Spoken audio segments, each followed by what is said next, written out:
Kisah Bung Hatta yang tak mampu beli sepatu impiannya. Warga negara Indonesia seharusnya tahu dengan nama Muhammad Hatta atau Bung Hatta. Dia merupakan salah satu proklamator bangsa Indonesia. Di balik nama besarnya, ada kisah haru yang bisa dijadikan inspirasi bagi kids zaman now. Bung Hatta mempunyai integritas yang sangat tinggi. Di dalam kamus hidupnya tidak ada kata korupsi. Padahal sebagai wakil presiden, dia memiliki kesempatan untuk membuat dirinya sukses dan kaya. Namun semua tak dilakukannya. Bahkan Bung Hatta tak sanggup membeli sepatu bermerek Bali yang sangat diinginkannya.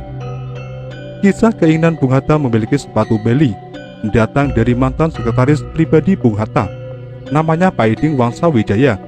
Saat itu sang bapak proklamator tengah berjalan di sebuah kawasan ramai di luar negeri. Tak sengaja Bung Hatta melihat sebuah sepatu bermerek Bali dipajang di etalase. Dia hanya tersenyum dan mengatakan pada Pak Iding, kelak akan membelinya jika uang tabungannya sudah cukup. Padahal sebagai wakil presiden seharusnya dia mampu membeli sepatu Bali. Namun dia lebih memilih menggunakan uangnya untuk keperluan keluarga serta kerabat yang telah membutuhkan. Lebih lanjut, Pak Iding menceritakan saking sukanya dengan sepatu itu, Bung Hatta sampai menggunting potongan iklannya. Lalu dia menyelipkan potongan iklan Bali itu ke buku hariannya. Sepatu bermerek Bali ini merupakan sepatu tersohor sejak 1950-an. Harganya tentu tak sedikit. Namun Bung Hatta bukan orang yang suka menghamburkan duit demi barang-barang mahal. Bahkan uang pensiunan dia pun digunakan untuk membantu saudara dan kerabatnya yang kurang mampu. Hingga akhirnya Bung Hatta menghembuskan nafas terakhir pada 14 Maret 1980. Sepatu itu tetap belum terbeli. Inilah sikap yang patut menjadi keteladanan bagi masyarakat Indonesia, khususnya anak muda.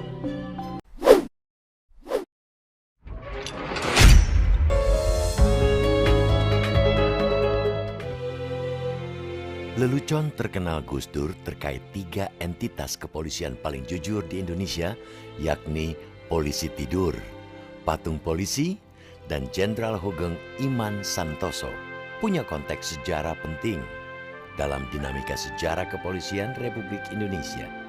Kisah kejujuran dan integritas Hugeng yang melegenda mulai terdengar ketika ia sukses memberangus cukong-cukong perjudian di Sumatera Utara.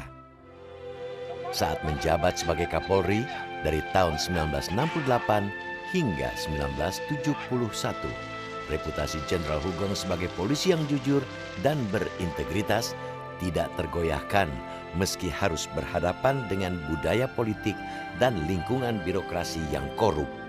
Kejujuran dan integritas yang pada akhirnya membuat ia harus pensiun dini pada usia 49 tahun.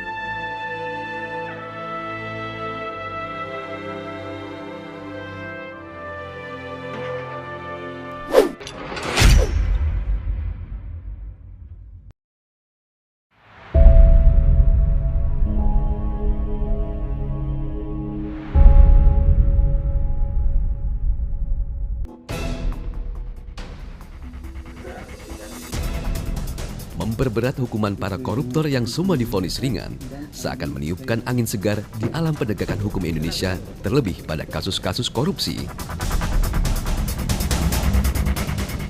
Tak hanya koruptor, bandar dan pengedar narkoba pun dibuatnya kecut dengan hukuman yang jauh lebih berat. Kiranya kita tak akan lupa banyak kasus hukum di negeri ini yang mengundang perhatian besar masyarakat.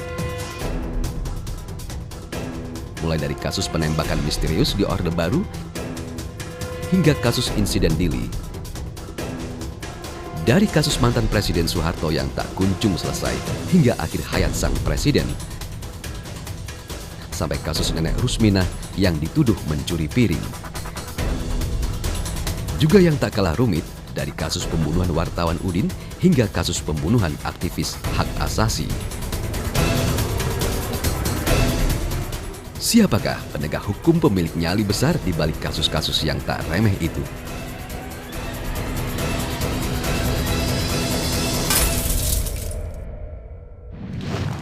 Mari kita sambut Artijo Alkostar.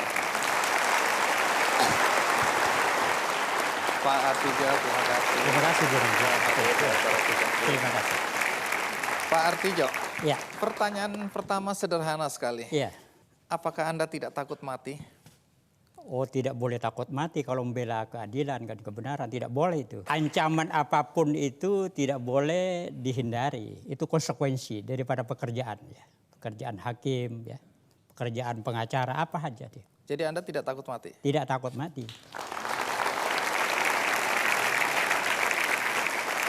Baik, katakanlah Anda tidak takut mati. Iya, Tapi apakah terpikirkan bahwa kalau Anda mati, iya. saya tidak mendoakan loh ya. Kalau Anda mati, Iya. kan ada keluarga orang-orang yang Anda cintai yang akan kehilangan Anda. Apakah itu tidak terpikirkan? Oh tidak, begini. Kalau diancam orang itu tidak boleh surut ya. Begini ada filsafat itu di Madura. Lebih baik putih tulang daripada putih mata. Artinya, Lebih baik mati daripada dipermalukan orang. jadi harga diri ini Iya, penting sekali untuk penting, ya. diperjuangkan Iya, ya. perjuangkan. Walaupun nyawa adalah taruhannya. Iya, apalagi membela keadilan. Itu kan amanah.